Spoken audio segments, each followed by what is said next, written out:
Bonsoir, bonjour frères et sœurs, amoureux et amoureuses de la parole de Dieu. C'est bien votre humble serviteur, le prophète Luvunga Moïse Damien LMD. Nous sommes dans notre rendez-vous devant le grand trône béni de Dieu Elohim, notre moment dénommé la voix du conseiller, car un enfant nous est né, un fils. Un enfant nous est né, un fils nous est donné, mais on l'appellera admirable, conseiller, prince de paix. La domination se reposera sur ses épaules. Et c'est bien au travers de ces versets de l'Ésaïe, du passage de l'Ésaïe, chapitre 9, le verset 5, que le Seigneur se révélait à nous pour apporter une nourriture convenable. Non seulement une nourriture convenable, mais une nourriture qui répond aussi aux besoins de son peuple. Alors, frères et sœurs, nous avons commencé notre enseignement sur la prière, la racine de l'arbre, secret du bon fruit ou secret des bons fruits. Nous sommes bien sur EPV-TV Télé-Réalité qui efface les frontières, qui nous ramène de tous bords, de toutes nationalités, langues, tribus, ethnies, devant le grand trône béni de Dieu Elohim. En passant, prier pour cette servante de Dieu qui nous permet de vous atteindre partout où vous êtes, aux États-Unis, en Afrique, en Océanie, en Inde, en Australie, partout où vous êtes, que le Seigneur vous bénisse. Alors, ne gardez pas cette bénédiction pour vous-même, partagez cela aux frères et sœurs. Partager cette émission, c'est une bénédiction, c'est évangéliser, c'est ramener une âme dans le Seigneur Jésus-Christ, et en cela, il y a une récompense. Frères et sœurs, aujourd'hui, nous avons un thème capital, et ce thème-là, c'est bien le jeûne et la prière. Toute la vérité sur le jeûne et la prière. C'est ce que nous allons développer aujourd'hui par la grâce de Dieu, à la lumière de la parole de Dieu. Mais avant de commencer ce thème sur toute la vérité sur le jeûne et la prière, nous avons bien voulu expliquer ce qu'on appelle la différence entre le judaïsme et le christianisme. J'ai toujours dit, nous devons éclairer les enfants de Dieu, parce que ce n'est pas tout le monde qui a la grâce ou l'opportunité d'aller dans une faculté biblique ou d'aller faire une formation aussi biblique. Ce n'est pas aussi tout le monde qui a la grâce d'être au pied d'un homme de Dieu disposé et disponible comme Jésus l'était au pied des disciples et comme Paul l'était au pied de ses disciples. Parmi tant d'autres, nous citerons ce que tout le monde connaît, Timothée. Alors, il est de notre responsabilité de clairer les enfants de Dieu. Nous l'avions déjà dit 1000 fois que la Bible est constituée de deux parties. Nous avons l'Ancien Testament et le Nouveau Testament. Donc, l'Ancien Testament n'est pas la Nouvelle Alliance et le Nouveau Testament non plus n'est pas la Nouvelle Alliance. Nous l'avions dit 1000 fois ici. Alors, l'Ancienne Alliance commence par le livre de Genèse et se termine par le dernier évangile de Jean. Parce que les 4 personnes relatent aussi leur témoignage de Jésus qui est l'accomplissement de tout ce qui a été écrit par la loi, les psaumes et le prophète. Nous l'avons bien souligné. Et alors, la Nouvelle Alliance, c'est-à-dire quoi? L'Église commence à partir de l'acte des apôtres. Donc, Matthieu parle de son histoire avec Jésus, Marc pareil, Luc pareil, Jean pareil. Maintenant, à partir de l'acte des apôtres, c'est là-bas où nous sommes, les œuvres des apôtres, les œuvres des apôtres de l'Esprit. Donc, il y a eu l'école de Jérusalem. Jésus, avec ses disciples, c'était une église, c'était une école de Jérusalem, où Christ lui-même était le professeur et le maître par excellence. Et à partir de l'acte des apôtres, nous ne voyons plus Christ dans son corps, mais le baptême du Saint-Esprit qui a fait des apôtres membres de son corps, l'église que nous sommes, mystère. C'est là où nous sommes à l'heure actuelle. Alors, il est évident pour nous, avant d'aborder ce thème, d'éclairer le peuple de Dieu sur le judaïsme. Voyez-vous, le judaïsme, c'est une croyance juive monothéiste Voyez-vous, c'est une croyance juive monothéiste, comme son nom l'indique, monothéiste, c'est-à-dire croyance à un Dieu unique qui est Elohim. Alors la question que tout bon Israélite doit se poser, je le dis bien, nous commençons par le judaïsme. Le judaïsme, c'est une croyance monothéiste. Mono, ce qui veut dire un. Donc la croyance à un seul Dieu unique. C'est ça le judaïsme. Alors, le judaïsme a pour sa racine Israël. Nous devons nous poser des questions. La question que tout bon Israélite doit se poser est la suivante. Est-ce que je suis juif parce que je suis un peuple élu de Dieu ou bien par la religion? Voyez-vous, parce que nous avons Israël en tant que nation, mais dans Israël, il y a un Dieu, Elohim. Voyez-vous, est-ce que je suis juif parce que je crois à un Dieu ou bien je suis juif parce que je suis un peuple élu de Dieu? Et par là, nous voyons que la fondation de cette nation commence par cette croyance monothéiste à un Dieu. Et ce Dieu-là a tissé alliance avec Abraham. Je ne parlerai pas des trois autres alliances. L'alliance à l'Éden, l'alliance avec Adam déchu et l'alliance avec Noé. Mais nous commençons là où la nation a commencé, par la fondation de la nation d'Israël. Donc, cette croyance monothéiste à un Dieu unique a commencé par l'appel d'Abraham, qui va se poursuivre avec Israël pour la terre promise, Moïse, et qui va s'achever à David, qui est la 7e alliance. Alors, dans cette alliance-là, il y a eu des prescriptions et des préceptes qui ont été donnés par Dieu, par Moïse. La loi a été donnée à cette alliance-là, à une nation d'Israël. L'obéissance à cette loi déterminait la réussite d'Israël. Je ne sais pas, je pense que je me fais comprendre. Nous avons dit que le judaïsme, c'est une croyance monothéiste, c'est-à-dire la croyance à un Dieu unique.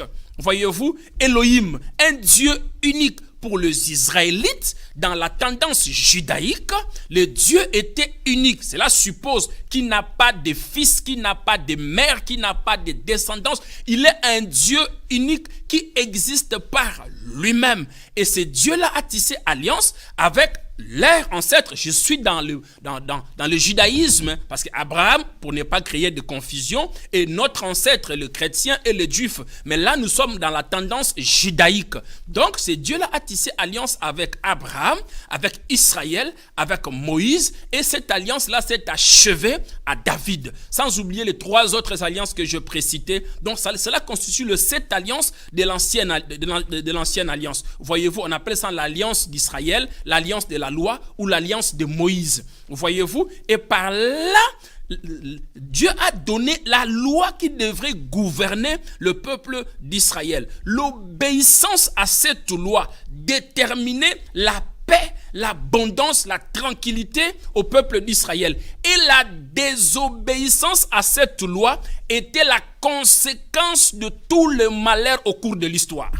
La désobéissance à cette loi de Dieu était la cause de tout le malheur au cours de l'histoire. Et à cette époque-là, David, je souligne encore, David n'est pas seulement le makinuma Dawida, ce qu'on nous montre aujourd'hui à l'église. C'est pourquoi j'ai commencé par là. David est aussi le premier prophète qui a dit Eli, Eli, lama shtabashtatani. Mon Dieu, pourquoi m'as-tu abandonné? Et par là, nous voyons aussi que Israël, lorsqu'il désobéissait à la loi, il était comme un mendiant émouvant devant Dieu.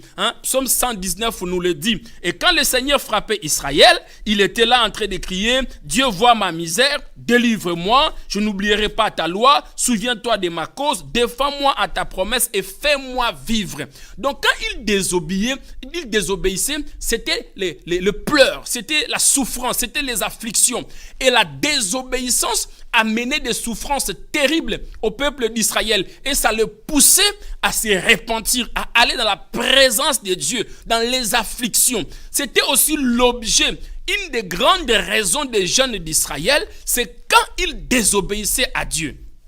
Ou bien, le plus grand jeûne aussi, c'était lors de fête de l'expiation, la Pâque. lors de le fait de l'expiation du péché, il jeûnait aussi. Mais à chaque fois qu'il jeûnait, même l'expiation, c'était pour aller confesser le péché. Ce n'était pas les moments de joie. Ce n'était pas les moments de recueillement. C'était les moments où chaque personne faisait l'examen, la prise de conscience de son état dans la présence de Dieu. Et parmi les jeunes aussi avec de bonnes intentions, nous avons souligné quelques héros qui ont jeûné avec de bonnes intentions. À l'exemple de Deutéronome 19, nous voyons Moïse, pour sa seconde jeûne, qui est monté dans la présence de Dieu pour recevoir le détable de l'alliance. Moïse a reçu le détable alors que là-bas, sur la plaine, les enfants d'Israël ont construit un veau d'or avec Aaron qui leur a donné aussi l'approbation. Parce que pourquoi Aaron a donné l'approbation? Parce que Aaron n'était pas appelé. Lisez Exode chapitre 6, à partir du verset 13 à 16, vous allez voir que c'est Moïse qui était appelé. Attention, si dans une église, vous voyez que le judaïsme prend de l'ampleur, il faut vérifier celui qui est sur la chair. Est-ce qu'il est la race de Moïse ou la race d'Aaron? Parce que c'est Moïse qui a été appelé. Si vous lisez dans Exode chapitre 6, à partir du verset 16, quand Moïse dira « Ah, Éternel, envoie qui tu veux », la Bible a dit « L'Éternel dans sa colère appela Aaron ». Voyez-vous? Et il dit « Tu prendras quelques paroles que je mis dans ta bouche, tu mettras sur la bouche d'Aaron ». Les paroles ont été déposées d'abord de la bouche de Moïse et par la suite de Moïse à Aaron. Dieu n'a pas directement parlé à Aaron. Donc c'est Moïse qui a été appelé. Raison pour laquelle aussi il a cédé au veau d'or parce qu'il n'avait pas l'appel authentique de Dieu. Et nous voyons aussi le deuxième héros de la Bible, nous avons Esdras. Esdras aussi, par le jeûne et prière, il a ramené plus de 40 000 hommes, femmes et enfants pour la reconstruction de la ville de Jérusalem. Par le jeûne et prière, par la bonne intention. Nous avons également aussi Néhémie. Néhémie aussi a prié et jeûné pour aller voir, pour trouver grâce auprès du roi pour lequel il travaillait, pour aller voir l'avancement des travaux du mur de Jérusalem. Nous avons par là aussi Esther, l'histoire que tout le monde maîtrise. Esther aussi, sous les consignes de Mardochée qui était l'image du Saint-Esprit, dans cette histoire-là, Esther aussi a jeûné et prié et il a trouvé grâce d'être la reine alors qu'elle n'était pas de cette race-là. Elle était juive. Normalement, elle ne devrait pas obtenir, mais grâce au jeûne et prière et aux directives de son oncle Mardochée, il a fini par obtenir grâce de devenir reine auprès du roi. Et nous avons aussi les jeunes avec Joël. Voyez-vous, Joël aussi le dit, le prophète affirme, lorsque les temps seront désespérés, lorsque les temps seront difficiles, Dieu lui-même exhortera le peuple de chercher son aide. Et là, il dit clairement, maintenant, dit l'Éternel des armées, revenez à moi de tout votre cœur avec des jeûnes et prières et de pleurs et de lamentations. Déchirez vos cœurs et non vos vêtements. Joël aussi affirme les jeûnes et prières dans l'ancienne alliance. Et ces jeûnes et prières qui se faisaient ici dans l'ancienne alliance, souvenez-vous de la définition du judaïsme. Nous avions dit, c'est une croyance monothéiste à un Dieu unique qui n'a pas de fils. Voyez-vous, un Dieu qui n'a pas de grand frère, un Dieu qui n'a pas de petit frère, un Dieu qui n'a pas de femme, un Dieu qui n'a pas de mère, un Dieu qui n'a pas de sœur, frère, un Dieu unique, croyance monothéiste. La croyance en un Dieu unique, la loi était le sceau de l'alliance qui reliait Israël avec son peuple. Et nous voyons aussi Jonas, voyez-vous, donc pendant la période de Jonas aussi, le roi a été touché par la prédication de Jonas et il a décrété un temps de jeûne et prière. Toute la ville s'est repentie au châtiment de Dieu à Ninive. Et nous voyons aussi dans les évangiles, qui n'est pas la nouvelle alliance, les évangiles, Matthieu, Marc, Luc, Jean, parce que les 4 livres-là de Matthieu, Marc, Luc, Jean sont les livres de l'ancienne alliance.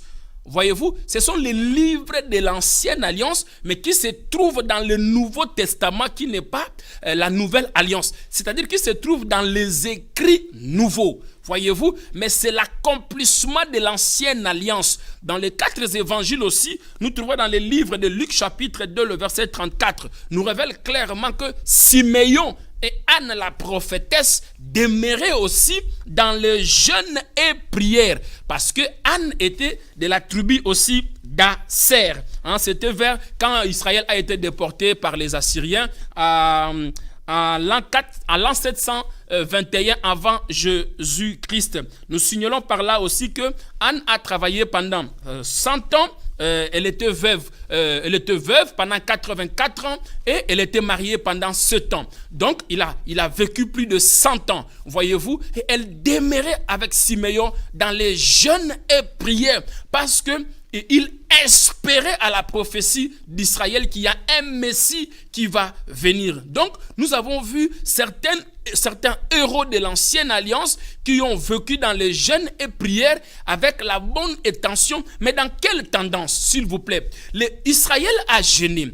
Les héros de la Bible ont jeûné, mais dans quelle tendance? Ils ont jeûné dans la tendance de la croyance d'un Dieu monothéiste, s'il vous plaît. La croyance en un Dieu unique, Elohim, avec toutes les attributs que vous pouvez associer, Sabaoth, Jova Mekadishkem, Eleliona, Adonai, tout ce que vous pouvez ajouter comme titre et attribut de Dieu. Donc quand ils jeûnaient, ils avaient un Dieu monothéiste. C'est ce qu'on appelle le judaïsme, c'est-à-dire que la croyance au Dieu des Juifs. Parce que la Bible, la foi chrétienne trouve aussi son origine et sa base dans la culture ou la tradition juif.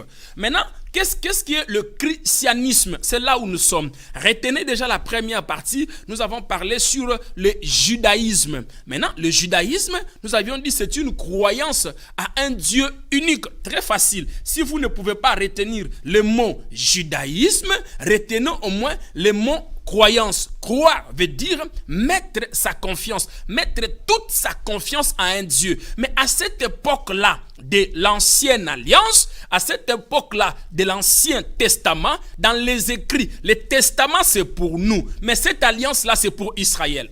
C'est là où nous devons nuancer les choses. Écoutez bien, l'ancien testament c'est pour nous, mais l'ancienne alliance c'est pour Israël.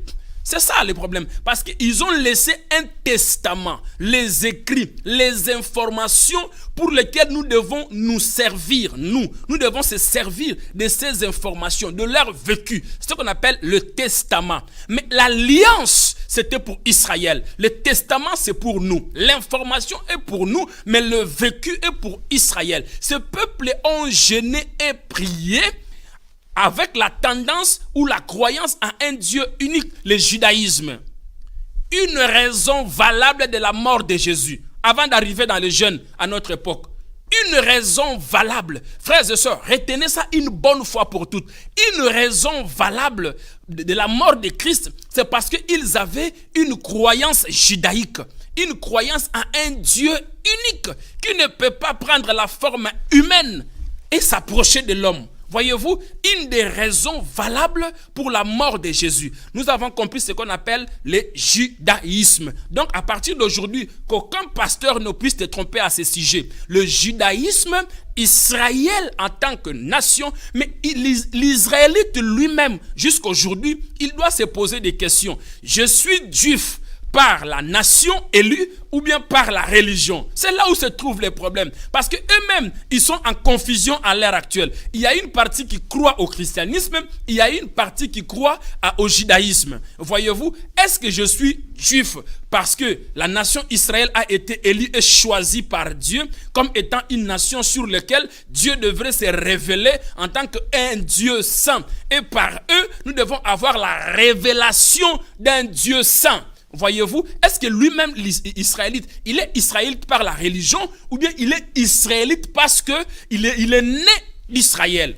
Voyez-vous, et là, la loi, c'était comme le baromètre qui faisait marcher Israël dans l'abondance, dans les succès. L'obéissance à la loi déterminait aussi la paix, l'abondance, la grâce, le bonheur d'Israël. Et la désobéissance était la cause de malheur au cours de l'histoire, tout au long de cette histoire de la marche de ce peuple, de l'Égypte jusqu'à Canaan, l'obéissance à la loi conditionnait leur bonheur ou leur malheur. Et quand ils étaient frappés, c'est là qu'ils retournaient à Dieu, sans compter le 7 fêtes aussi d'Israël que je ne vais pas développer aujourd'hui. Je vais sortir une seule fête. Je parlerai le fait de l'expiation, la Pâque, qui était aussi un moment de jeûne, un moment de rétrospection, un moment de la prise de conscience où ce peuple devrait s'approcher de Dieu par le jeûne et prière afin de confesser leurs péchés. Voyez-vous, donc nous avons cité les héros. Maintenant nous allons définir ce qu'on appelle le christianisme. Le christianisme, à la différence du judaïsme, le christianisme, comme son nom l'indique, vous voyez, il y a le nom Christ dedans. Maintenant, le christianisme, ça aussi c'est une croyance monothéiste. Je dis le judaïsme est monothéiste, le christianisme aussi c'est une croyance monothéiste, de la croyance à un Dieu unique. My God, qui se trompe? Mais nous disons que le judaïsme, la croyance monothéisme, le christianisme aussi, la croyance monothéiste. Maintenant, là où les Israélites ont eu le mal à la tête, là où aussi certains pasteurs ont mal à la tête, certains hommes de Dieu ont mal à la tête, c'est là, c'est une croyance aussi monothéiste, mais cette fois-ci à la personne de Jésus. C'est une relation à la personne de Jésus-Christ et de ses enseignements. L'interprétation de ses enseignements par les apôtres sous l'aide du Saint-Esprit. My God! Voyez-vous, sous l'aide du Saint-Esprit, c'est toujours le même Dieu, mais cette fois-ci dans la révélation de Jésus-Christ. La croyance toujours monothéiste en un Dieu unique, mais pour arriver à ce Dieu, il faut avoir une relation, un contact, une intimité personnelle avec Jésus-Christ et ses enseignements et l'interprétation des enseignements de Christ sous l'aide du Saint-Esprit par les apôtres, que nous allons souligner un aussi le plus érudit, quelqu'un qui est comme entre guillemets fou de l'intelligence. C'est comme si un extraterrestre qui est tombé sur la terre, l'apôtre Paul que vous connaissez au nom de Saul lorsqu'il persécutait les apôtres sur le chemin de Damas. C'est un érudit, hein, voyez-vous, quelqu'un qui avait la connaissance de la Torah, de la loi, c'est-à-dire du judaïsme, que Christ a choisi, qui a fait tomber les écailles par l'éclat de sa gloire sur le chemin de Damas et lui a révélé la grâce, il lui a révélé qui il était. Voyez-vous, donc c'est ça le christianisme. Le christianisme, c'est la croyance monothéiste, mettre toute sa confiance en Jésus-Christ. Maintenant, vous allez comprendre, si vous êtes dans une église à ce temps de fin de la grâce, aujourd'hui, à partir de 2017, si vous êtes dans une église, vous allez comprendre, cette église-là fonctionne avec le système judaïque ou avec le système christianisme. C'est là où se trouve le problème. Voyez-vous, le christianisme, c'est la croyance à un Dieu qu'on appelle Jésus-Christ de Nazareth et à ses enseignements. Donc, Dieu lui-même, Jésus, fondement, l'enseignement, doctrine. Voyez-vous, et quelle a été sa doctrine? Voyez-vous, c'est là où se trouve tout le problème et c'est là où se trouve tout le problème de jeûne et prière. Et par là, il a associé ses apôtres, il leur a communiqué sa doctrine, il leur a communiqué son fondement. Parmi tant d'autres, nous citons aussi Paul. C'est là où est venu aussi le nom chrétien pour la première fois. Lisez Actes des Apôtres chapitre 11 à partir du verset 26. Moi, je paraphrase, vous lisez parce que nous sommes sur la télévision. Pour la première fois, c'était le roi Agrippa qui a appelé Paul chrétien. Et il ne l'a pas appelé chrétien pour l'acclamer. C'était une façon de se moquer de lui, qu'il croit à un Dieu qui n'existe pas. Voyez-vous, et Paul aussi, Pierre aussi, dans son premier épître, il souligne aussi, on les rappelle les chrétiens par rapport aux souffrances qu'il endurait par rapport à Jésus-Christ. Nous trouvons ça dans Actes chapitre 4, le verset 16 aussi. Alors, quand nous avons maintenant la différence entre le judaïsme et le christianisme, donc la différence entre le judaïsme et le christianisme croyait à un Dieu unique qui ne peut pas prendre la forme humaine, alors que la prophétie est là, manifeste. Ésaïe chapitre 7, le verset 14 le dit clairement, une vierge sera enceinte.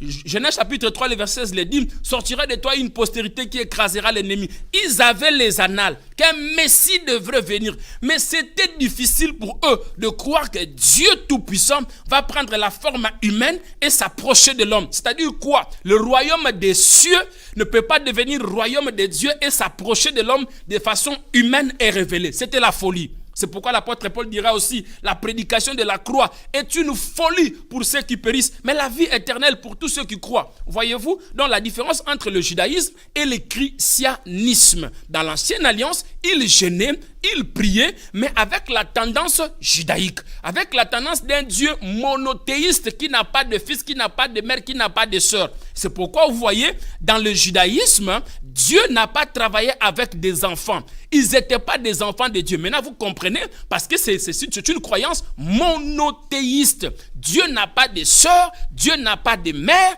Dieu n'a pas de famille. C'est pourquoi on les appelle le peuple d'Israël. On ne les a pas appelés les enfants de Dieu. On les a appelés le peuple, les enfants de Jacob. C'est Jacob qui les a mis au monde. La descendance de Jacob par la promesse d'Abraham. Et dans l'ancienne alliance, Dieu a travaillé avec des serviteurs. Alors que dans la nouvelle alliance, Jésus-Christ, avant sa mort, il était le fils unique de Dieu, sans de frères. S'il vous plaît. Jésus-Christ, avant sa mort, il était le fils unique. Les 12 disciples, ils n'étaient pas encore ses frères. Ils n'étaient pas encore ses frères. Avant sa mort, mais après sa mort, on l'appelle le premier-né de tous les frères. Il nous a ouvert le chemin, lui-même étant le grand frère. C'est pourquoi, comment le diable peut venir? S'il vient, j'appelle mon grand frère. Même quand tu tapes un petit frère ou une petite soeur, quand son grand frère vient, tu as un peu de réserve. Voyez-vous, tu as un peu de réserve parce que tu vas lui expliquer ce qui s'est passé pour que tu arrives à l'atteindre. On l'appelle après la résurrection, on l'appelle le premier-né de tous les frères. My God, comment devons-nous encore expliquer ces choses? Que nous ne sommes plus au temps du judaïsme, nous ne sommes plus au temps de l'ancienne alliance. Montrez-moi Moïse aujourd'hui, montrez-moi David, montrez-moi Goliath, montrez-moi tous ces héros, montrez-le-moi où est-ce qu'ils se trouvent. Ils sont où? Ils ne sont plus. Nous ne sommes plus à cette époque-là. Nous sommes dans le christianisme. S'il vous plaît, frères et sœurs, s'il vous plaît. Maintenant, nous allons aborder notre thème d'aujourd'hui, toute la vérité sur les jeûnes et prières. Nous allons toucher le livre de Matthieu. Il est à rappeler que Matthieu a obtenu la grâce d'être parmi les 12 disciples, parmi les 12 apôtres qui étaient associés au ministère de Jésus. Parce que Jésus n'avait pas que 12 disciples. Il y avait 9 maris, femmes qui marchaient autour de lui. Il y avait Joseph d'Arimathée, il y avait des Zachée, il y avait Marie de Magdala, il y avait plein de disciples aussi qui avaient connu la grâce. Il y avait la femme de perte de sang qui était aussi son disciple. Mais il n'a pas obtenu la grâce de participer à son ministère aussi direct. Voyez-vous, Matthieu a obtenu cette grâce-là. Il était perspectateur des impôts, de formation et de profession, juif de nature, très jeune. Et lorsqu'il a rencontré le Seigneur, il a abandonné sa profession. Il a été appelé en plein temps pour servir le Seigneur. Alors, dans le livre de Matthieu, Matthieu a pour objectif de nous révéler que Jésus-Christ est le seul véritable Christ roi, le salut qu'entendait Israël sur le trône de David. C'était l'objectif aussi de son évangile. Alors, dans le premier chapitre de ce livre, à partir du chapitre 6, déjà à partir du chapitre 1, on nous révèle déjà la descendance de Jésus en tant que fils d'Abraham, fils de David et de Joseph. Par là, nous avions dit, nous avons 14 générations depuis Abraham jusqu'à David, 14 générations de David jusqu'à la déportation à Babylone, 14 générations de la déportation à Babylone jusqu'à Christ. Et de Christ jusqu'à nous, nous avons 165 générations. S'il vous plaît, c'est aussi clair. Mais maintenant, nous allons sur le chapitre 6. Sur le chapitre 6, Christ pose le fondement sur les 3 domaines de la justice dans la pratique d'un disciple. Les 3 domaines de justice. Nous avons parlé de ces choses-là la séance passée. Il a parlé sur la charité. La charité dans Matthieu chapitre 6, le verset 1 à 4. Là, il a parlé sur les œuvres de la charité. Comment est-ce qu'un chrétien doit présenter son aumône et son offrande? Voyez-vous, il ne doit pas le faire de façon aussi charnelle pour être vu de hommes. Nous avons parlé sur l'approbation intérieure, sur l'intention intérieure du cœur. Et nous avons expliqué toutes ces choses dans la séance passée. Regardez la vidéo précédente, faute du temps. Et par la suite, nous avons parlé sur la prière. Sur la prière, Jésus, après avoir poser le fondement, que la prière doit être une intention intérieure de l'homme. L'homme, le chrétien, le disciple doit chercher l'approbation dans son intimité intérieure, dans son intimité personnelle avec Dieu. Et n'est pas par l'apparence pour montrer aux gens que lui, il sait prier, que lui, il sait jeûner. Non, le Seigneur dit que ça doit être une approbation intérieure. Et là, nous avons expliqué la prière dominicale que nous appelons à tort la prière de Jésus-Christ. Notre Père n'est pas la prière de Jésus-Christ. Et nulle part dans la Bible, on nous montre que Jésus a fait cette prière. Jésus l'a fait seulement dans la circonstance pour poser la base, les standards de la prière aux disciples pour que les disciples eux-mêmes puissent formuler leurs propres requêtes en fonction de cette prière-là. Et nous avons vu que cette prière-là est divisée à 3 niveaux. La première partie, c'est les priorités de Dieu. La deuxième partie, la mission de Dieu, le projet central de Dieu. Voyez-vous? Et la troisième partie, c'est la muraille de protection, la marche d'Israël. Vous savez, dans les choses de Dieu, frères et sœurs, il y a la priorité de Dieu. Notre Père qui est au ciel, suivez la vidéo précédente, on n'a pas assez de temps pour revenir là-dessus. Et aujourd'hui, nous parlons sur les jeûnes. Le jeûne et prière dans la nouvelle alliance. Comment est-ce qu'un chrétien d'aujourd'hui doit jeûner? Voyez-vous? Et pendant que Jean-Baptiste, là nous quittons Matthieu, nous faisons un peu appel, nous sommes toujours à Matthieu, nous quittons le chapitre 6, nous allons au chapitre 9 à partir du verset 14. Là, une question préoccupait les disciples de Jean-Baptiste. Voyez-vous, pendant que Jean-Baptiste était déjà en prison, les disciples de Jean-Baptiste, moi je me suis posé la question, comment ils se sont rendus compte que les disciples de Jésus ne jeûnaient pas? Jean chapitre 9, à partir du verset 14 à 17, moi je paraphrase, vous lisez à la maison. Comment est-ce que ces disciples-là ont su que les disciples de Jésus ne jeûnaient pas? Pourquoi? Parce que pour eux, jeûner signifie on doit lire dans ton visage. Ils ont vu que les disciples de Jésus, par leur apparence, ne jeûnaient pas. Parce que pour eux, jeûner signifiait tout le monde doit constater que tu jeûnes ou que tu ne jeûnes pas. Alors, pendant que Jean-Baptiste était en prison, ils ont approché Jésus-Christ. Ils ont posé la question au Seigneur. Seigneur, pourquoi Jean nous a appris à jeûner? Parce qu'il jeûnait à tout le temps. Et pourquoi tes disciples ne jeûnent-ils pas? Cette question préoccupait le cœur de Jean-Baptiste. J'ouvre une parenthèse, frères et sœurs. Pose-toi la question. Es-tu disciple de Jean, c'est-à-dire tu crois encore à l'ancienne alliance, au judaïsme, ou bien es-tu disciple de Jésus? Nous avons des écoles, dans Matthieu chapitre 9 à partir du verset 14, nous avons des écoles, nous avons Jean avec ses disciples, et nous avons Christ avec ses disciples, s'il vous plaît. Et le principe qui a gouverné ces deux écoles-là n'était pas le même principe, my God, ce n'était pas le même principe. Ils se sont préoccupés, pourquoi tes disciples ne jeûnent pas? Jésus va saisir de cette circonstance-là pour expliquer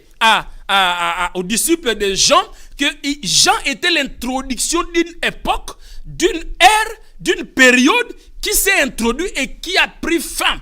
Et que cette période-là a pris fin et la nouvelle commence avec lui-même Christ. Voyez-vous? Donc Jésus veut leur dire que non, tous les prophètes ont prophétisé jusqu'à Jean. Jean a annoncé mon avenue. Et moi je suis arrivé. A annoncé ma venue. Et moi je suis arrivé. C'est fini l'époque du judaïsme. Et par là, j'ai aimé l'image que Christ a dit. Christ a dit quoi? Les amis de l'époux ne peuvent pas jeûner pendant que le l'époux est avec eux. Il leur sera donné un moment où l'époux leur sera enlevé. Et c'est là que les amis de l'époux jeûneront. C'est très fort. Voyez-vous, qu'est-ce qu'il veut dire par là? Jésus lui-même étant l'époux de la femme qui est son église, qu'il est venu constituer, les disciples n'étaient pas encore son épouse, parce qu'ils n'étaient pas encore montés sur la croix. Les disciples étaient les invités à la noce, alors que c'est le problème de jeûne et prière. Suivez-moi s'il vous plaît.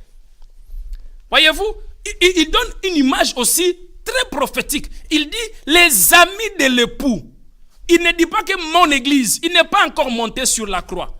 Il veut dire aux disciples de Jean, s'il vous plaît, il y a changement de constitution. Les valeurs qui vous dirigent entre deux disciples ne sont pas les mêmes valeurs. Frères et sœurs, nous ne prions pas le même Dieu, s'il vous plaît. Nous ne prions pas le même Dieu. Avant que je confirme que nous prions le même Dieu, je dois trouver le principe de gouvernement du christianisme. En lui, Christ et Jésus en toi. S'il vous plaît, les béabas de la foi chrétienne. Je dois trouver ça. Jésus leur dira, Jean est venu, il a introduit, c'est fini. Maintenant, moi, je suis venu. Je ne suis que la tête. Je suis venu constituer ma femme. Je suis venu pour me marier à ma femme. Construire mon église, s'il vous plaît. Jean, d'ailleurs, la preuve, pendant qu'ils ont posé la question, Jean est en prison. Il ne sortira pas. Sa tête sera décapitée. C'est prophétique. Il a dit que son temps est fini. Parce que là-bas, il ne va plus sortir. C'est fini dès qu'il est rentré comme ça. Hérode ne va pas l'épargner. C'est pour dire qu'en entrant là-bas aussi, son temps est terminé. Écoutez très bien, son temps est terminé. Voyez-vous? Donc, il a dit, moi je suis l'époux. Voyez-vous? Et les disciples sont les invités à ma fête de noces.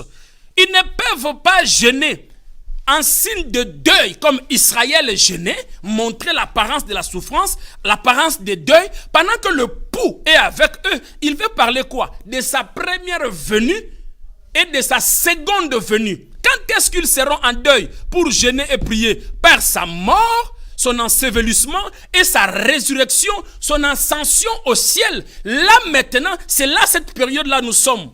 C'est là qu'ils vont jeûner. Ils vont jeûner pourquoi? Ils vont jeûner pour espérer à son retour. My God. Ils vont jeûner pour espérer à son retour. Quand je ne serai plus avec eux corporellement. Donc ce jeûne-là est entre sa première venue et sa seconde venue. Au milieu. Voyez-vous? Au milieu, l'ère prophétique, c'est là qu'ils vont jeûner et prier. Ils ne vont pas jeûner et prier pour les mariages. Ils ne vont pas jeûner pour noir sur blanc.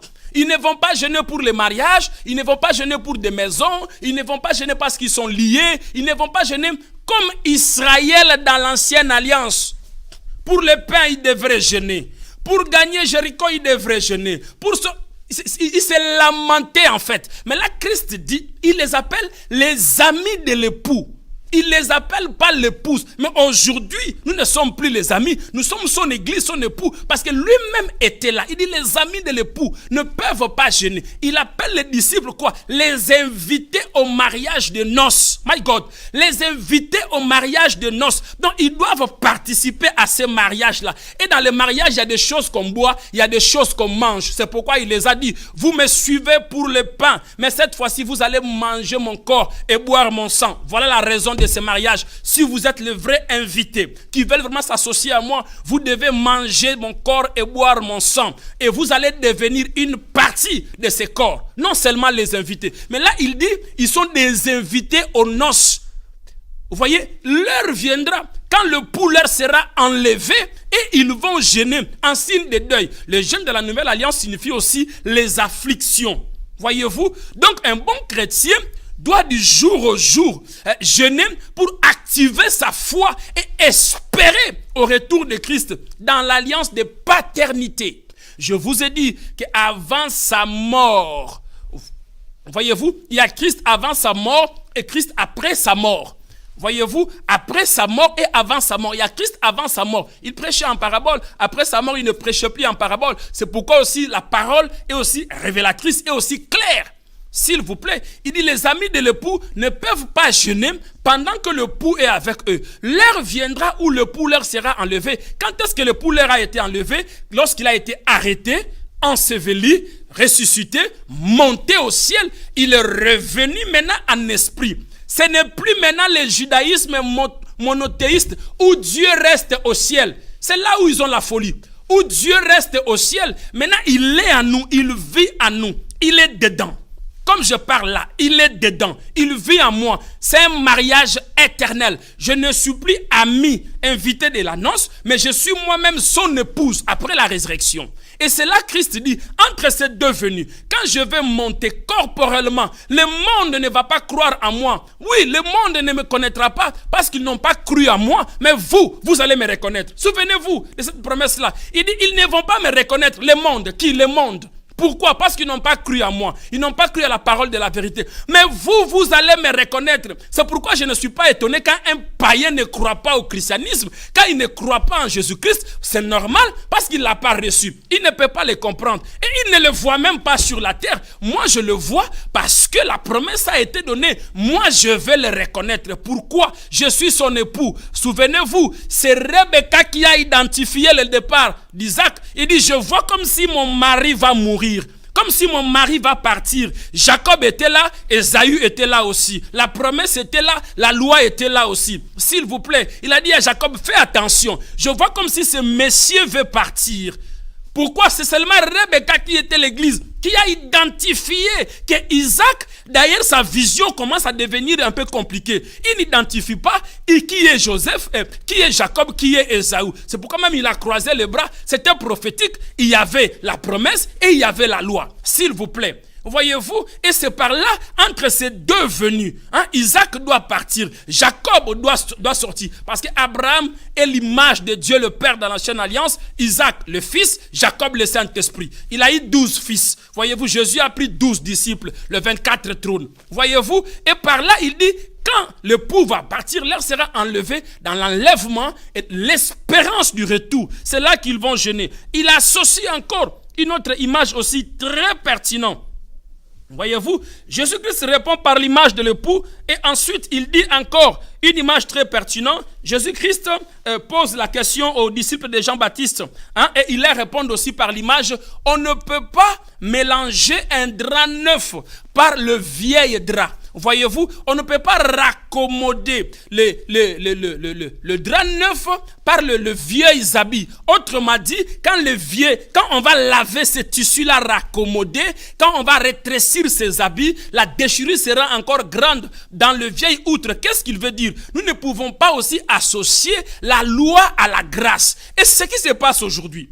Voyez-vous, c'est ce qui se passe aujourd'hui. Le christianisme aujourd'hui a raccommodé le judaïsme au christianisme. Et ça a donné un mélange confus. On ne sait plus qu'est-ce qui est la grâce, on ne sait plus qu'est-ce qui est la loi. Voyez-vous, donc ils ont donné un nouveau label seulement en raccommodant les habitudes et le formalisme, les formalités de l'ancienne alliance. Ils ont donné un label du christianisme. Non, le christianisme, c'est une évangile de la grâce, le salut par la foi au moyen de la grâce. Le fait de mélanger les deux, c'est un scandale.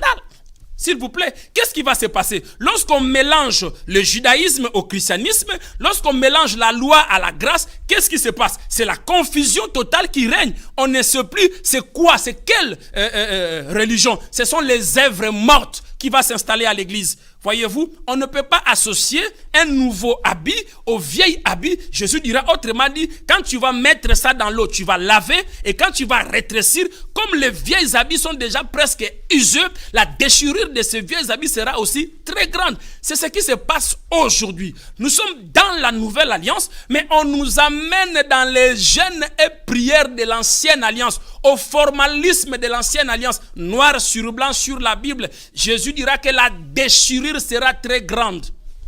La déchirure est très grande. C'est pourquoi dans ce ministère-là, le problème ne finissent jamais.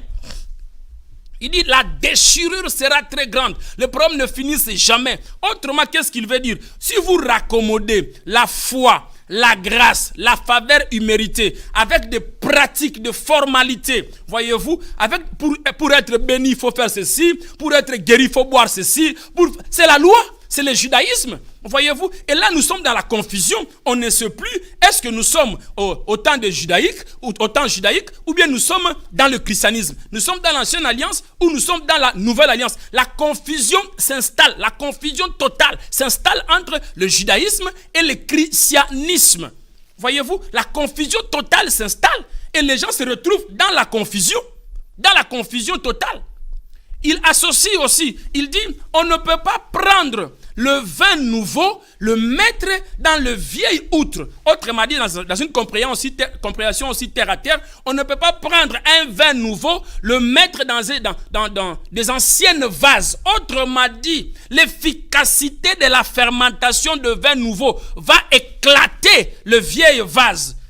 Voyez-vous, donc on ne peut pas associer la grâce à la loi. Si vous associez la grâce à la loi, autrement dit, la grâce associée à la loi va créer ce qu'on appelle une religion morte, une forme de rituel morte. Vous allez entendre ça. Venez jeûner pendant 40 jours. Est-ce que dans la nouvelle alliance, on a dit que comme Esther avait jeûné pour 3 jours de mariage, il y a des gens qui décrètent même journée solennelle d'Esther. Tous ceux qui ne sont pas mariés, malheureusement, beaucoup ont rentré dans ces jeunes-là ne se sont pas mariés. Voyez-vous, beaucoup ont rentré, ne se sont pas mariés. Nulle part dans la Bible, nulle part. C'est écrit nulle part dans la Bible, nulle part. Voyez-vous, on associe le vin nouveau dans le vieil outre et la Bible dit que la force de la fermentation va éclater le vieil vase. Voyez-vous, la flexibilité, plutôt comment dirais-je, la flexibilité de ces vieilles outres qui n'ont plus de force vont s'éclater. Et quand la vase s'éclate, quand la vase s'éclate, qu'est-ce qui se passe? Le vin vivifiant qui donne la vie va s'écouler par terre. Et par là, la loi perd son efficacité parce qu'il est mélangé à la grâce. Sa capacité de terreur sera finie parce que la loi avait pour objectif l'obéissance. Tu n'obéis pas, tu es puni. Mais lorsqu'il est mélangé à la grâce, la loi même perd son efficacité de terreur. La grâce aussi qui donne la vie perd aussi toute la clarté de sa beauté. Et par là, nous nous trouvons dans la confusion totale. Voyez-vous, les chrétiens ne se retrouvent plus dans la confusion. Et c'est ça qui a créé beaucoup de problèmes à l'église d'aujourd'hui. C'est ce qui se passe dans l'église d'aujourd'hui. Nous sommes dans la nouvelle alliance et ils ne veulent pas accepter. Ils ne veulent pas accepter cela. La Bible est noir sur blanc, ils ne veulent pas accepter. Personne ne peut contredire ça. Lorsqu'on associe la loi à la grâce, c'est-à-dire quoi? Pour être prospère. Je vis même des hommes de Dieu qui sont partis prendre l'huile et ils ont dit, pour avoir un poste politique, il faut poser l'huile. My God, c'est écrit sur quel livre? S'il vous plaît, sur quel livre? J'en ai vu et ça continue, ça se passe. Prends de l'eau, prends le sel, prends l'huile, mélange, bois, s'il vous plaît. La morgue n'est pas encore remplie et il y a encore des cimetières. Tu risques de mourir. On ne peut pas associer la grâce et la loi. Lorsqu'on associe la grâce et la loi, c'est comme si on prenait la joie qu'apporte le salut en lui, Christ Jésus, va briser cette vase. Voyez-vous, cela signifie quoi? Je ne suis plus dans les rituels. On ne peut plus me contenir. On ne peut plus me formaliser. S'il vous plaît, si on maîtrise Dieu, on le met quelque part, il n'est plus Dieu. S'il vous plaît, autrement dit, la liberté en lui, Christ Jésus, doit briser le formalisme, doit briser les principes de formalisme. Nous ne sommes plus dans les rituels. Et les jours où tu n'auras pas les billets d'avion pour aller en Israël, ton huile est finie à la maison. Que feras-tu? C'est la question que je pose à ces hommes-là. J'ai quitté Israël, j'ai pris l'huile d'Israël, j'ai pris ceci. Mais les jours où il n'y a plus le billet d'avion pour aller là-bas, que feras-tu? On t'amène un malade, tu rentres à la maison, l'huile est finie. Tu l'as pris en Israël. Tu vas prendre l'huile d'olive de l'exotique? Et toi, tu as l'habitude d'aller en Israël. On ne peut pas associer. Jésus-Christ leur dira aussi, Jean a introduit une période. C'est pourquoi il a été clair dans ce passage que tout le monde connaît. Il dit de tous ceux qui sont nés des femmes, il n'y a pas eu plus grand que Jean. Vous entendez? De tous ceux qui sont nés sous la loi, il n'y a pas eu plus grand que Jean. Vous savez pourquoi? Parce que tout prophète devait être étronisé devant le Jean. On devait lui oindre d'huile. Mais Jean n'est pas passé par là. Il a obtenu la grâce d'être baptisé depuis le sein maternel. My God!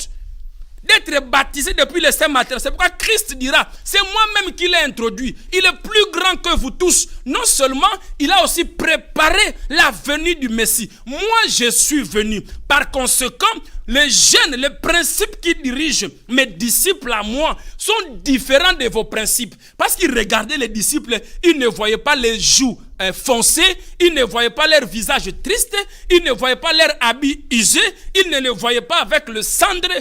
L'église aussi romaine, on dit quittez la ya elimo santu, on doit nous oindre le cendre. Le cendre que le religieux utilise, ce cendre là, c'était l'animal sacrifié dans le temple, brûlé hors du camp.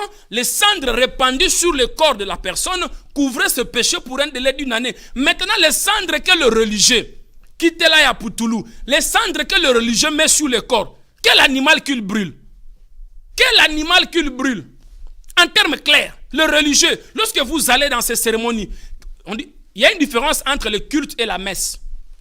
Je le dis ici, la messe c'est le judaïsme, une cérémonie autour de l'hostie et de l'eucharistie. Mais le culte proxinata, l'adoration, la relation, l'intimité à un Dieu Jésus, le christianisme. Voyez-vous, il y a aussi une différence entre le jeûne et le carême. On parlera de toutes ces choses-là. S'il vous plaît, il dit on ne peut pas mélanger le vin nouveau dans le vieil vase. Qu'est-ce qui se passe? On prend des chrétiens nés de nouveau. Voyez-vous, des chrétiens nés de nouveau qui ont reçu Jésus-Christ dans leur vie comme Seigneur et Sauveur pour leur bénédiction, leur prospérité, leur élévation, leur mariage. On associe les œuvres de la loi. Et le vase s'éclate. Quand le vase s'éclate, le vin vivifiant qu'il y a à l'intérieur s'écroule par terre. On ne reconnaît plus la loi et on ne reconnaît plus la grâce et on se retrouve sur un rituel des œuvres mortes. Et dans ça, il y a beaucoup de déceptions. Beaucoup ont pleuré, beaucoup ont été escroqués. Vous savez pourquoi? Parce que tous les pasteurs, prophètes, apôtres, évangélistes, docteurs qui utilisent la loi, ce sont des businessmen. Et ce message ne leur plaît pas. Ça leur fait mal. Pourquoi? Parce qu'on brise leurs affaires d'argent. Parce que derrière ça, ils demandent beaucoup d'argent. Ils se construisent des maisons. Ils achètent des voitures. Et quand ils entendent de tels messages, même toi-même, on ne peut plus te saluer. C'était la raison valable de la mort de Jésus. Parce que le Saul, le Sanhédrin, ils perdaient leur succès. Ils perdaient leur gloire. Parce que si on rentre dans la grâce, il n'y a pas une possibilité d'escroquer. Il n'y a pas une possibilité de demander l'argent. Regardez Jésus-Christ. Il a commencé son ministère pendant un moment aussi subtil. Quand il a commencé les jeûnes et prières de 40 jours, qui les connaissait? Personne. La nouvelle alliance. Lorsqu'il a commencé son ministère, la Bible dit qu'il s'est éloigné dans le désert. C'est pourquoi il dit les jeunes doivent avoir l'approbation d'une intimité personnelle dans le secret. Toi et ton Dieu, s'il vous plaît, dans la nouvelle alliance, lorsqu'il a commencé le ministère, Matthieu chapitre 4, il était seul dans le désert, dans son intimité personnelle avec le Père, alors qu'il était lui-même dans la révélation du Père. C'est pourquoi il dit, lorsque je prie, j'ai déjà la réponse, parce que c'est moi-même. Nzambazo sambela nzambe, s'il vous plaît. Il y a un modérateur qui a dit, s'il y a quelque chose que Dieu ne peut pas se donner lui-même, c'est l'adoration. Qui vous a dit ça? Quand Jésus priait sur la terre, il priait qui? Il priait lui-même. Il priait lui-même. Moïse sur la montagne, il était calme, la fumée lui a répandu. La Bible a dit, une voix se fit entendre, alors que Moïse était calme. Ô éternel Dieu, qui priait? Dieu priait Dieu. Nzambazo sambela nzambe. Lui-même, Nzambazo sambela nzambe dans le désert. Il priait dans une intimité personnelle. Lui-même, il s'adorait personnellement, dans une intimité personnelle. Et c'est là-bas, il a vaincu les trois ennemis de la foi. Rôle de jeûne et prière. La chair, le diable et le monde.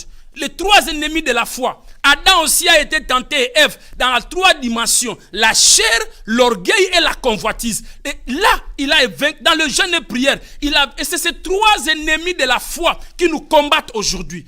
Au lieu de jeûner et prier autour de la paternité de Dieu, autour de notre relation comme Christ l'a fait, nous voulons jeûner pour obtenir les trois ennemis de la foi. La chair, la convoitise et l'orgueil.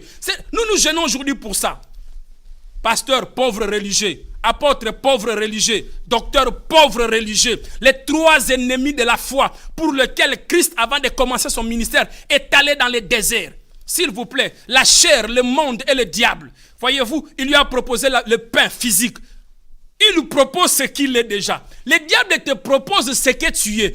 Entre la pierre que le diable lui montrait et lui-même, qui était le vrai pain. C'est ce que le diable fait. Il nous fait croire ce que nous sommes, que nous ne l'avons pas. Voyez-vous, que nous ne l'avons pas. Et quand la personne... Vous savez, en tant que prophète de la nouvelle alliance, mon cœur saigne. Quand je vois un apôtre, un pasteur, un prophète se tenir devant la chair et dire « Viens recevoir ton mariage ». S'il vous plaît, c'est très infantile. C'est très infantile. Je me pose des questions. Est-ce qu'il a vraiment connu Christ? Parce que le christianisme, c'est une relation entre Christ et ses enseignements. L'interprétation sous l'aide du Saint-Esprit de l'enseignement de Christ par les apôtres. Par les apôtres, s'il vous plaît. Et c'est la raison de son jeûne. Il a vaincu les trois ennemis de la foi. Parce que dans la dernière tentation, le diable s'est révélé. Il dit, il est écrit, si tu te prosternes et tu m'adores, my God. Et c'est ce qu'on veut nous faire croire. Nous devons nous prosterner devant la prospérité. Se prosterner devant le mariage. Se prosterner devant l'élévation. Se prosterner devant des voitures et devant des maisons. S'il vous plaît. Jésus a dit, vous aurez des récompenses dans ce siècle présent. Jeûnez pour votre relation personnelle, intimité personnelle, comme Christ l'a fait. C'est pourquoi aussi son ministère a eu du succès. C'est pourquoi son ministère, il a jeûné dans un lieu caché. Moïse montait au sommet de la montagne. Nous parlerons sur la révélation. Le Dieu d'Israël est un Dieu des chaînes de montagnes. Noé sur le mont d'Ararat, Moïse sur le mont Sinaï, Abraham sur le mont Morija, Élie et Élisée sur le mont Carmel. C'est une chaîne de montagnes dans des lieux interdits des hommes, dans des lieux secrets. C'est pourquoi Élie les a défiés. Il dit, vous ne savez pas, moi j'ai un demeure. Si vous voulez, montons là-bas. S'ils étaient sages, ils ne devraient pas monter. S'ils étaient sages, ils ne devraient pas monter. Mais comme ils sont aussi bêtes, ils sont montés dans l'intimité, là où Élie invoque son Dieu. Tu ne peux pas les gagner. Dans un lieu secret, c'est là où il a commencé son ministère. Voyez-vous, on jeûne là-bas. Quand Christ rentre en toi, il s'installe en toi, tu deviens d'abord fils. Et ce n'est pas un païen qui jeûnait, s'il vous plaît. C'est Christ en tant que fils. C'est le fils qui jeûnait. Tu ne peux pas jeûner si tu es païen. C'est un fils de Dieu qui jeûnait. Et là-bas, lorsqu'il a vaincu les 3 ennemis de la foi, c'est fini. C'est fini. La victoire était dessinée. Maintenant, descendons dans Matthieu chapitre 6, à partir du verset 16. Christ dira aussi, le 3e principe de l'hypocrisie. Voyez-vous, il dit quand tu jeûnes, ne te montre pas aux gens que tu jeûnes. Voyez-vous, parfume-toi, coiffe la tête. Voyez-vous, ne donne pas l'apparence de quelqu'un qui veut... Regardez, ces disciples-là qui se frappaient la poitrine dans le temple de Jérusalem, qui disaient au Seigneur, Seigneur, moi je jeûne 2 fois par semaine, je ne suis pas comme cet hypocrite juif qui ne jeûne pas. Mais cette personne-là n'a pas trouvé l'approbation. Il croyait que c'était dans le rituel du judaïsme. Le rituel du judaïsme qu'il allait trouver l'approbation ou la justification. Mais la Bible a dit, le publicain là, lui, il se frappait la poitrine. Et il priait dans son fort intérieur. Dieu l'a exaucé par rapport, toujours le pharisien. C'était toujours un pharisien. Voyez-vous, il dit, ne te montre pas aux gens. S'il vous plaît, c'est une relation personnelle. La foi, le christianisme, c'est une relation, une intimité personnelle avec Dieu. Une relation. C'est pourquoi les Juifs ont sacrifié Jésus-Christ. Parce qu'ils disaient, c'est la folie. Comment un être humain qu'on peut toucher, qu'on peut palper, qu'on peut manger avec lui, s'autoproclamer Dieu. Mais ils n'étaient pas là quand ils priaient dans le désert. Ils n'étaient pas là. Et personne ne connaît les requêtes qui ont été formulées dans le désert. My God, personne ne connaît les requêtes qui ont été formulées dans le désert. Personne ne connaît ces requêtes-là. Il a vaincu ses 3 ennemis. Frères et sœurs, si tu veux vaincre les démons, le diable, le jeûne, c'est un exercice spirituel, autodiscipline personnelle, dans ton intimité, volontaire ou involontaire. C'est privé de certaines satisfactions physiques. Voyez-vous, c'est privé de certaines satisfactions physiques, mais dans une relation de paternité, dans une relation d'intimité entre père et fils, c'est là où découle la communion et la relation avec Dieu par lui, Jésus-Christ. De surcroît, si la communion et la relation est établie, tout ce qui vient par-dessus tout, tu l'obtiens. Tu l'obtiens facilement. Tu l'obtiens facilement, s'il vous plaît. C'est la différence entre l'ancien et le nouveau. Noir sur blanc. Entre l'ancien et le nouveau. Lorsque ta relation, ta communion, je l'ai dit clairement ici, il a vaincu les 3 ennemis de la foi. L'homme est constitué aussi de corps, âme et esprit. Voyez-vous, quand Christ est installé en toi, c'est fini. C'est fini. Lui, il a vaincu les 3 ennemis de la foi. Toi aussi, tu as la victoire sur ces 3 ennemis de la foi. Je vous ai dit ici clairement que le christianisme, ce n'est pas ce que le Seigneur fera pour toi, mais ce que le Seigneur a déjà fait pour toi, a déjà accompli sur toi. Et toi, tu es le bénéficiaire. Tu bénéficies de ces œuvres-là. Mais nous avons transformé les acquis de la croix aux promesses. C'est pourquoi on gêne pour obtenir ces choses-là. Nous croyons que nous ne l'avons pas toujours. Souvenez-vous, dans les 40 jours de jeûne de Jésus-Christ, il a voulu faire comprendre à Jésus-Christ qu'il n'a pas ce qu'il a déjà. Il a voulu le faire comprendre qu'il n'a pas ce qu'il a déjà. Et c'est ce qu'on nous fait comprendre. Quand tu viens demander le mariage, quand tu viens demander la voiture, quand tu viens demander la maison, quand tu viens demander toutes ces choses-là, c'est-à-dire quoi? Le faux prophète, le faux pasteur, le faux docteur, le faux apôtre, le faux évangéliste te fait croire que tu n'as pas ces choses-là. C'est pourquoi Christ le dira aussi, l'homme ne vivra pas seulement du pain. Moi, je suis déjà le pain. Je cherche autre chose. Cherchez premièrement le royaume de Dieu et sa justice, et le reste vous sera donné par-dessus tout. Christ lui a dit, mais tu es ignorant. Moi, je suis déjà le pain. Lorsqu'on te propose le mariage est en toi. Lorsqu'on te propose la prospérité est en toi. Lorsqu'on te propose tout ce, tu l'as en toi. Jeûne et prie pour ta relation, ton intimité personnelle avec Dieu. Parce que si tu, vous savez, nous cherchons des choses physiques, mais celui qui a créé ces choses physiques-là est spirituel. Tu ne peux pas l'obtenir si tu n'es pas en bonne relation avec ces messieurs-là. Qu'on appelle Jésus-Christ de Nazareth, il faut d'abord entrer en relation avec cet esprit supérieur. S'il vous plaît, voilà, c'était aujourd'hui pour révéler, faute de temps, nous sommes aux médias, sur toute la vérité sur les jeûnes et prières par rapport au judaïsme et au christianisme. Que le Seigneur vous bénisse, que Dieu bénisse le frère Christian Kapangu qui était avec nous à la régie, à la technique, que Dieu bénisse aussi Mama Shagifanika, la sœur Sarah Biadounia, la sœur José Nana et toutes les sœurs, frères et sœurs, Mama Zet Mafouka, toutes les frères et sœurs qui nous suivent de loin et de partout, que Dieu vous bénisse. Nous étions bien sur EPV TV Télé-Réalité qui efface les frontières, qui nous ramène de tous bords. Partagez cette vidéo, c'est faire du bien à un frère, à une sœur. Que le Seigneur vous bénisse et passez une excellente soirée. Au revoir.